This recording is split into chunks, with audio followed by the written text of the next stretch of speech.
नमस्कार, स्वागत है आपका सबसे बड़ा मुद्दा में। मैं हूं अजय। पीएम मोदी ने अपना मास्टर स्ट्रोक चल दिया है। बड़े नोट बैन हो गए हैं। यह फैसला बेशक काला धन और काले कारोबार पर नकेल कसने के लिए है, लेकिन इसका बड़ा असर चुनावों पर होने वाला है, क्योंकि हम सभी जानते हैं कि चुनावों में खुलकर काले धन का, काले पैसे का इस्तेमाल होता रहा है और तय सीमा के खर्च के बावजूद जो पैसे की नदी बहती रही है उसके पीछे काला धन ही रहा है। अब काला धन तो है नहीं, इतनी जल्दी काला धन जमा करना भी शायद मुमकिन न हो जितनी जल्दी चुनाव होने हैं उत्तर प्रदेश में। तो क्या इस बार का चुनाव फीका रहने वाला है? क्या इस बार चुनाव में वो पैसे की नदियां नहीं बहेंगी, शराब नहीं बहाए जाएंगे, नोट के बदले वोट खरीदे नहीं जा सकेंगे? ये तमाम सवाल हम समझेंगे अगले आधे घंटे में। मेरे साथ जुड़ रहे हैं कई मेहमान, मगर सबसे पहले आप देख लीजिए ये रिपोर्ट।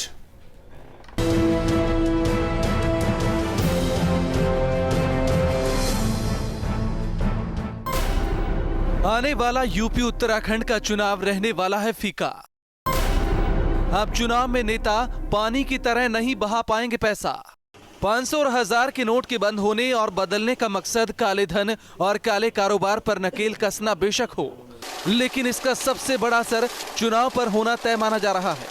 माना जाता है कि काले धन की बदौलत नेता पानी की तरह पैसा बहाते रहे हैं और नोट के बदले वोट खरीदते रहे हैं। जानकारों की माने तो ब्लैक मनी की बदौलत नेता तय सीमा से 4 से 500% ज्यादा तक चुनाव में पैसे उड़ाते रहे हैं। तो निश्चित तौर पर हमने ये देखा है कि कई पार्टियां काले धन का उपयोग करती रहती है और जिसके पास काला धन होगा निश्चित तौर पर उनको एक खराब निर्णय खराब लगेगा। देखेंगे किसको अच्छा लगता है और किसको खराब लगता है। फिलहाल पीएम मोदी के मास्टर स्ट्रोक के बाद सियासी हलकों में हलचल है। 2014 के आम चुनाव में 330 करोड़ रुपए जब्त हुए थे। चुनाव के दौरान अब पैसे का इस्तेमाल कैसे होगा, क्योंकि पैसों का लेन देन अमूमन बड़े नोटों के जरिए होता है। बड़े नोट बैन होने से नेताओं के पास बड़ी रकम उन्हीं के लिए फांस बन सकती है। सवाल ये भी है कि केंद्र सरकार के फैसले का तोड़ पार्टियां कैसे निकालेंगी। हालांकि सरकार 500 और 2000 रुपए के नए नोट भी जारी करेगी, लेकिन नए नोट लेने के लिए नंबर 1 का पैसा दिखाना होगा। बीजेपी पीएम के इस फैसले की शान में कसीदे पड़ रही है। वजह भी साफ है, यूपी में चुनाव महज चंद दिनों की दूरी पर है। उरी हमले के बाद की गई सर्जिकल स्ट्राइक का फायदा उठाने की कोशिश बीजेपी के बड़े नेता यूपी में हर मंच पर करते दिखे हैं। और अब नोट बंद करने का फैसला। प्रदेश में परिवर्तन यात्रा चल रही है। यूपी चुनाव के प्रचार में इस साहसिक फैसले का जिक्र तो होगा ही। फौज की भाषा में कहते हैं ब्लिट्स क्रैक, कि पता ही नहीं चला, तड़ित जैसे बिजली गिरती है। तो ये काले धन के ऊपर इसी तरह से उन्होंने एक तड़ित आवेग का प्रहार किया है। ये जो है वो आर्थिक क्रांति है और आर्थिक क्रांति जो है वो ब्लैक मनी का बंटाधार करेगी और गरीबों का उद्धार करेगी। वहीं विपक्ष का दावा है कि ये फैसला चुनाव के मद्देनजर लिया गया है। सीएम अखिलेश यादव ने इसे जल्दबाजी में लिया फैसला बताया है। वहीं कांग्रेस ने भी केंद्र पर निशाना साधा है। लड़ाई किस तरह की उत्तर प्रदेश में है, मैं तो ये कहूँगा कि ये जो 500-1000 रुपए बंदे हो सकता है उत्तर प्रदेश के चुनाव को देखते हुए हो, क्योंकि तैयारी पूरी नहीं हुई। अभी लोकसभा शुरू होने वाली है 16 तारीख को, तो ये बातें लोकसभा में भी हो सकती थी, राज्यसभा में भी आई जा सकती थी, वो प्लेटफॉर्म है। लेकिन कई लोग कहते हैं कि हो सकता है यूपी के चुनाव इसलिए हो। हमारी तकलीफ तो अलग बात है, लेकिन सोचो दूसरों की तकलीफ कितनी हुई होगी इसमें। आपके शब्दों में तो नहीं, लेकिन मुझे ऐसा लगता है कि प्रधानमंत्री जी को अपने चुनाव के समय के वादे याद आने लगे हैं और शायद ये उसी दिशा में एक कदम है। और अगर सामान्य रूप से मैं टिप्पणी करूं तो चलो अच्छा हुआ, एक दिन के लिए ही सही भारत में समाजवाद आ गया। साफ है कि आतंकवाद और कालाधन दोनों के खिलाफ सर्जिकल स्ट्राइक का बीजेपी जहां सियासी फायदा उठाने की कोशिश करेगी, वहीं काले धन को छीनकर पैसे बहाकर चुनाव जीतने की मंशा रखने वाले नेताओं के मंसूबे पर पानी भी फेर दिया है। लखनऊ से अनिल यादव के साथ bureau report, news state, Uttarakhand, Uttar Pradesh. विपक्ष में टीस है, तंज कस रहे अखिलेश, लेकिन कांग्रेस के नेता को आपने सुना क्या, कहीं न कहीं तारीफ के ही स्वर सुनाई दे रहे थे। मगर सवाल यह खड़ा होता है कि क्या बड़े नोटों पर जो अचानक बैन हुआ है उससे काले धन की समस्या खत्म हो जाएगी? केंद्र के फैसले का सबसे बड़ा सवाल यह है और आज इस सबसे बड़ा मुद्दा में हम इस पर बात करेंगे कि आने वाले चुनावों पर क्या असर होने जा रहा है। सियासी दल और प्रत्याशी चुनाव में अब पैसे का इस्तेमाल जो करते थे तय सीमा से कई गुना ज्यादा वो कैसे कर पाएंगे और पार्टियां फैसले को कबूल करेंगी या फिर जैसा हमेशा होता रहा है तोड़ निकाल लेंगी? यही बातें हम समझेंगे। मेरे साथ जुड़े हुए हैं वरिष्ठ पत्रकार रतन मनीला, विजय बहादुर पाठक प्रदेश महामंत्री बीजेपी, हिलाल नकवी यूपी कांग्रेस के प्रवक्ता और रफीक अंसारी दर्जा प्राप्त राज्य मंत्री हैं। रफीक अंसारी साहब, समाजवादी पार्टी के नेता ने यानी कि अखिलेश यादव ने, मुख्यमंत्री ने साहब कहा कि हो सकता है, कहा जा रहा है कि कहीं ना कहीं यूपी चुनाव को नजर में रखकर यह किया गया है। क्या मतलब कि यूपी चुनाव में जो पैसे की गंगा बहती, जो ब्लैक मनी का इस्तेमाल होता, जो 500 करोड़ एक अनुमान के मुताबिक तैयार रखे गए थे बहाने के लिए, उस पर लगाम लगाने के लिए हुआ है?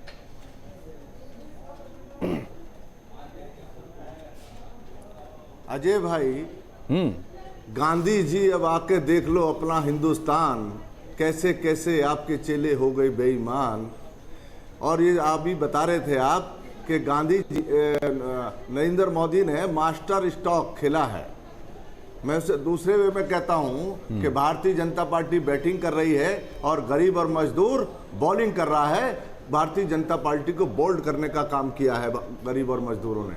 ये फैसला भारतीय जनता पार्टी और नरेंद्र मोदी का गरीब और मजदूरों को सामने रख के नहीं किया गया है। आप देखिए जिनके बच्ची जवान बैठी हैं, 4 दिन मैं चुनाव के मद्देनजर ये तमाम बातें हो रही हैं।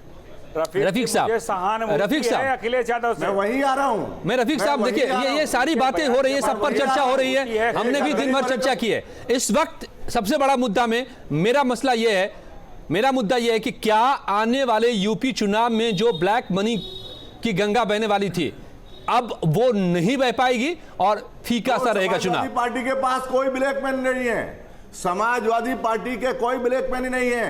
ये भारतीय जनता पार्टी जो खेल खेल रही है ये अपने खेल में बोल्ड हो जाएगी। यहाँ तो समाजवादी पार्टी के गरीब कार्यकर्ता, मजदूर और समाजवादी पार्टी के लोग ने खुद ही कहा पाठक जी सांस ले लीजिए, परेशानी है, अभी आप दूसरे चैनल चाहे होंगे। अरे पाठक जी गरीबों की तरफ देख लो, जिन्होंने आपको नरेंद्र मोदी को देश के अंदर प्रधानमंत्री बनाया था, आपको उन गरीबों की वोटों से बने हो आप अमीरों से नहीं बना। 4.5 साल में क्या किया? आप 16 तारीख को पार्लियामेंट होने जा रहा है, मंत्री आवास में 16 तारीख को पार्लियामेंट शुरू हो रहा है, आपने उसका भी इंतजार नहीं करा। अरे उन गरीबों की तरफ देख लो पाठक जी, जिनकी बच्ची जवान है, 4 दिन शादी को रह गए, वो कैसे का पाई जोड़कर, अरे भाई गरीबों आपने 2 दिन का मौका तक नहीं दिया जो सामान खरीदते धन है और लूटपाट किसने की?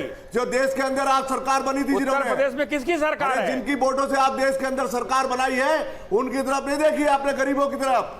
आप तो क्या नाम है, अमीरों की तरफ देख रहे हैं। नहीं, गरीबों का क्या हो गया? आप चुनाव से हट जा रहे हैं। 100 दिन के अंदर काला धन लाएंगे, 15 लाख रुपए खाते में जाएंगे।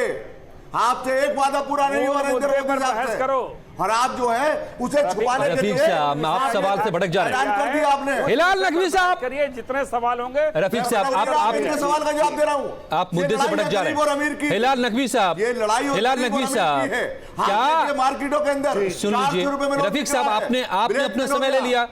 रफीक साहब आपने समय ले लिया, अब जरा हिलाल नकवी की बारी है। हिलाल नकवी की बारी है, जरा उनको भी बोलने दीजिए और फिर बाकी भी मेहमान हमारे साथ है। हिलाल नकवी साहब, क्या ये जो इलेक्शंस के दौरान ब्लैक मनी का बड़ा इस्तेमाल होता था बड़े पैमाने पर, ये आप भी जानते हैं, हम भी जानते हैं, सब जानते हैं, यूपी चुनाव में इस बार वो इस्तेमाल नहीं हो पाएगा? जी अजय, ये बात बिल्कुल सही है कि जो अभी यूपी के इलेक्शंस होंगे क्योंकि बिल्कुल करीब में है, तो बेशक यहाँ के ऊपर जो इस तरह से वो एक पैसे की गंगा बहाती है, पार्टीज बहाती हैं, कैंडिडेट्स बहाते हैं, तो निश्चित रूप से उसके ऊपर जो है वो रोक लगेगी।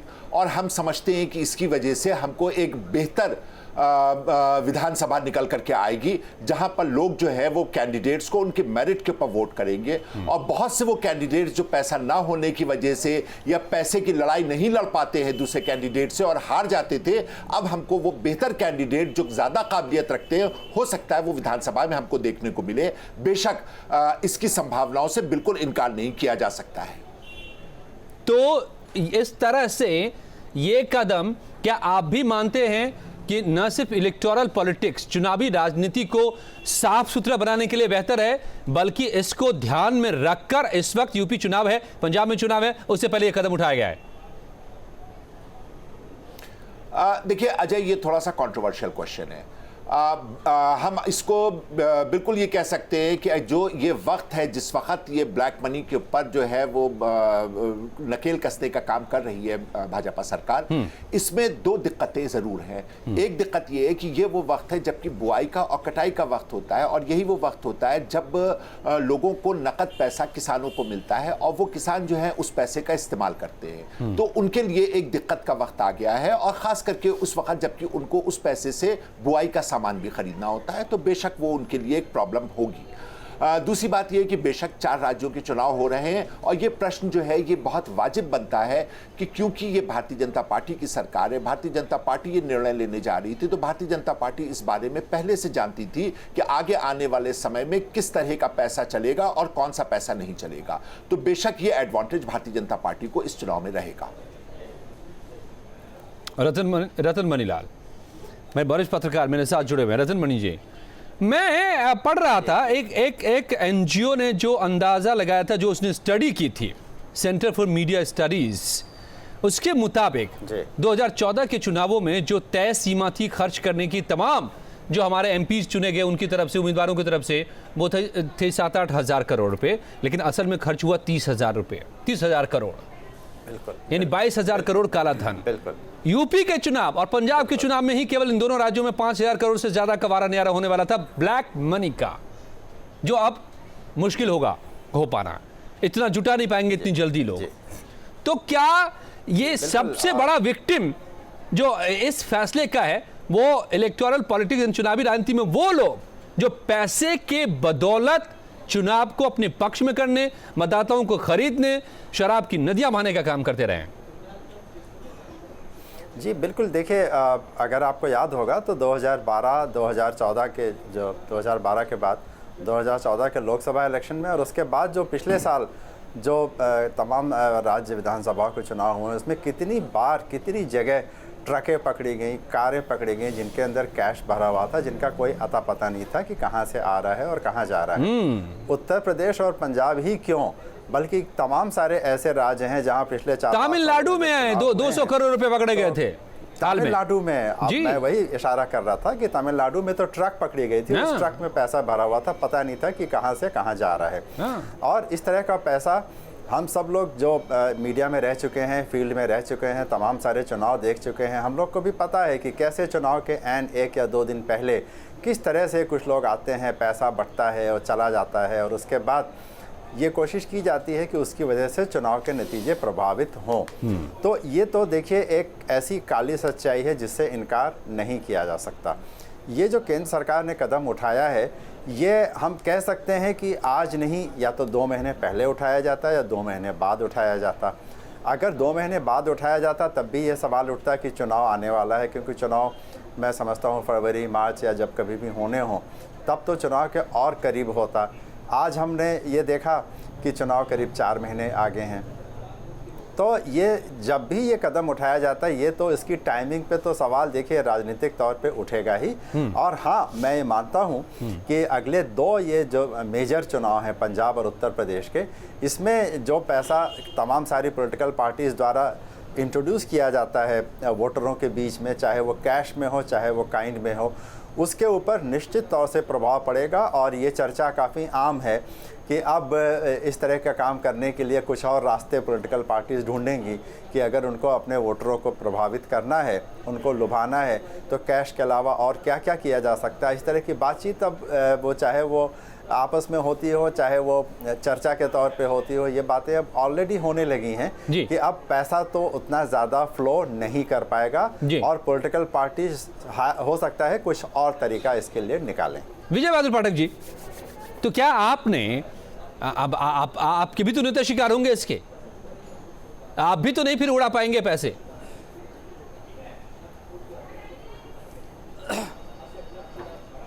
अजय जी, भारत की सरकार का एक बड़ा फैसला है और देश के आम जन ने इसका स्वागत किया है।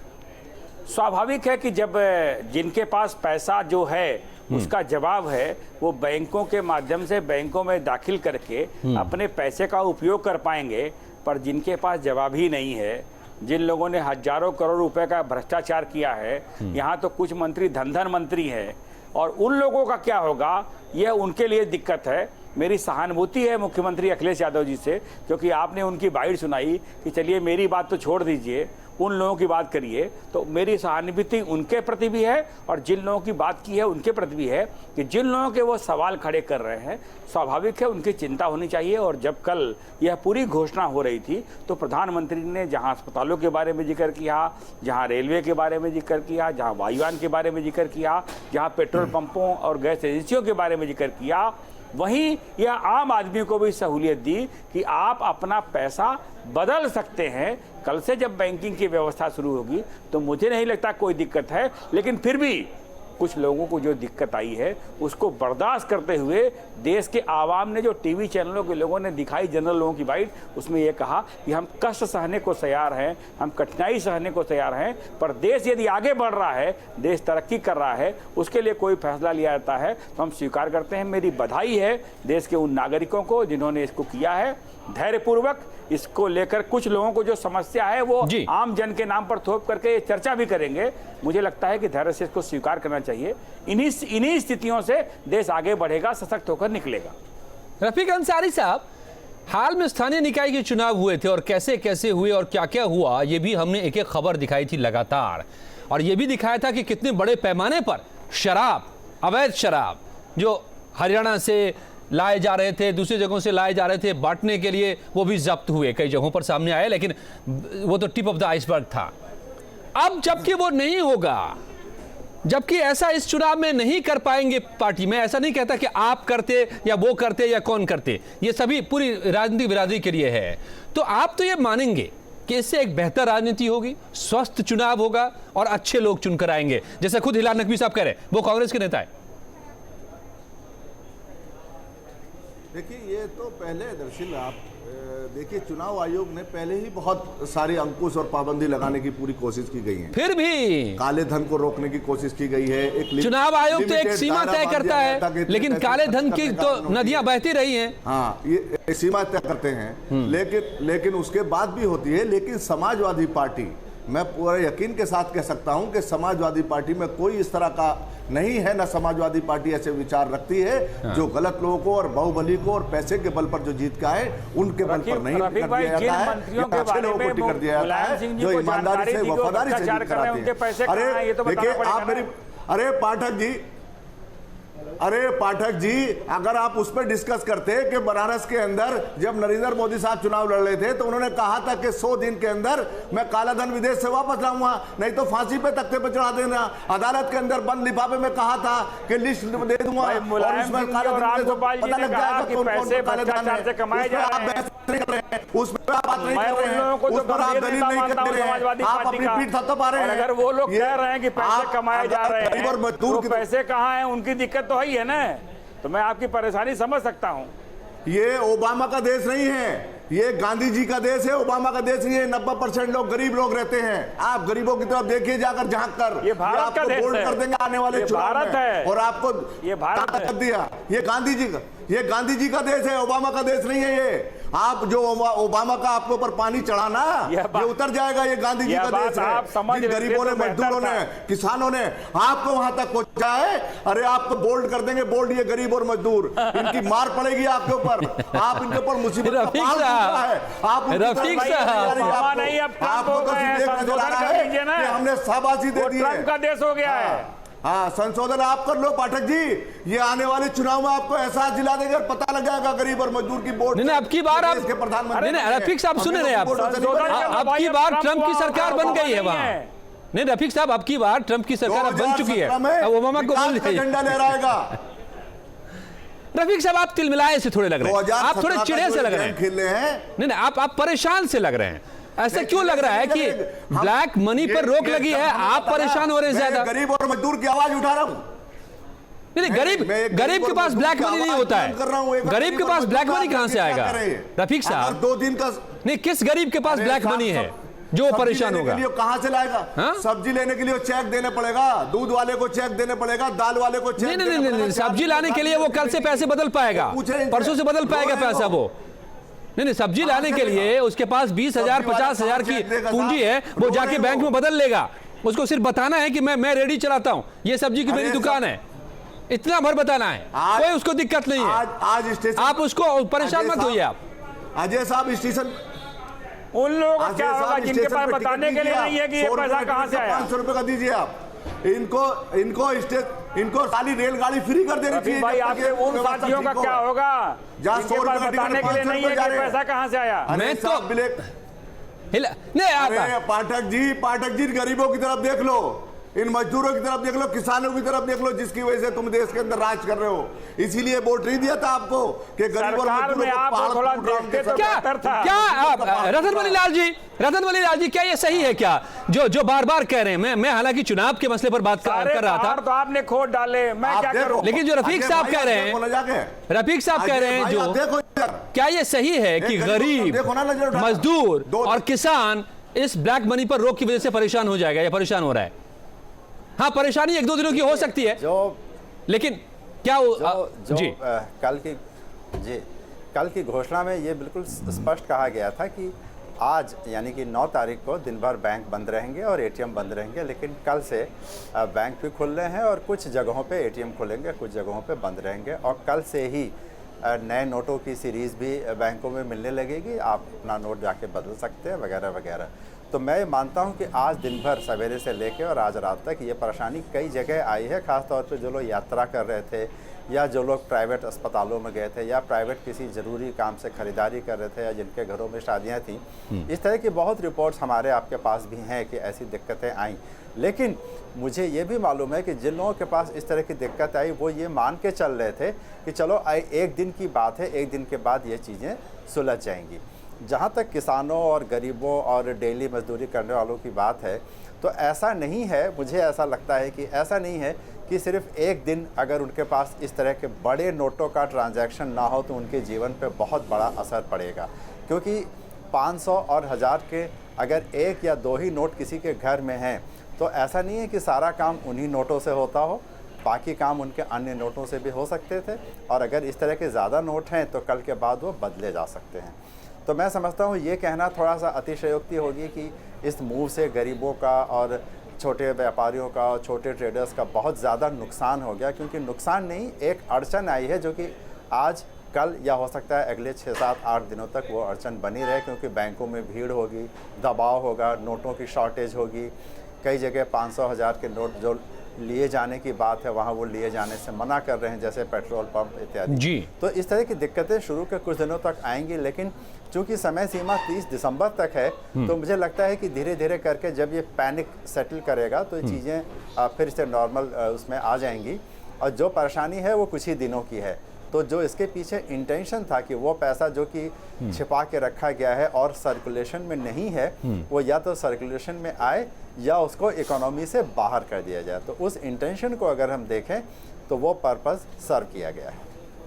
साफ तौर पे एक जल्दी से आखिरी सवाल, हिलाल साहब आप काफी देर से नहीं कुछ बोले, तो ये हम मान के चलें कि इस बार का चुनाव फीका रहेगा, यूपी का चुनाव वो देखिए अजय, हम थोड़ा सा इसके बोल दें कि पहली बात ये है कि जो परेशानी की बात है ये सिर्फ इसकी नहीं है कि उनके पास खरीदने के लिए नहीं है, ये परेशानी इसकी है कि उनको मजदूरी नहीं मिलेगी, क्योंकि कंस्ट्रक्शन इंडस्ट्री जो है वो 10,000 रुपए के विड्रॉल के ऊपर नहीं चल सकती है और ये एक लंबा वक्त चलेगा।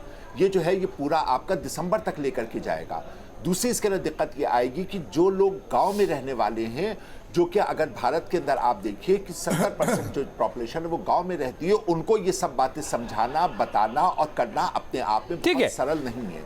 तीसरी बात ये है कि चलिए, तो आप जो सवाल उठा रहे, मेरे पास वक्त क्योंकि इतना ही था हिलाल साहब, हम आपकी जगह, लेकिन आप जो सवाल उठा रहे हैं, हम उम्मीद करते हैं कि सरकार इन पर नजर रखेगी। जैसे कि आज हाईवेज पर जब अफरा तफरी मची टोल पर, तो उसके बाद सरकार ने पूरे देश के हाईवे को फ्री किया है। तो जो जो समस्याएं इसकी वजह से पैदा हो रही हैं, उन पर नजर रखनी होगी। तैयारियों में कुछ कमी जरूर नजर आ रही है, कुछ और शायद ज्यादा तैयारी के साथ आती सरकार तो ज्यादा फायदा होता, लेकिन इतनी परेशानी नहीं होती। लेकिन हो सकता है कि इसलिए भी सरकार ने ऐसा किया कि अगर ये बात लीक हो जाती तो फिर ब्लैक मनी रखने वाले लोग भी सतर्क हो जाते और बहुत ब्लैक मनी को वो का इस्तेमाल कर लेते। ये तमाम बातें कही जा रही है, लेकिन जहां तक बात चुनाव की है, इतना यकीन मानिए कि इस बार का यूपी का चुनाव फीका रहेगा। मैं फीका इस सेंस में कह रहा हूं कि ब्लैक मनी की बदौलत जो रंग भरे जाते थे वो इस बार नहीं भर पाएंगे बहुत से नेता, और शायद एक बेहतर चुनाव और बेहतर उम्मीदवार आप चुन पाने की स्थिति में होंगे।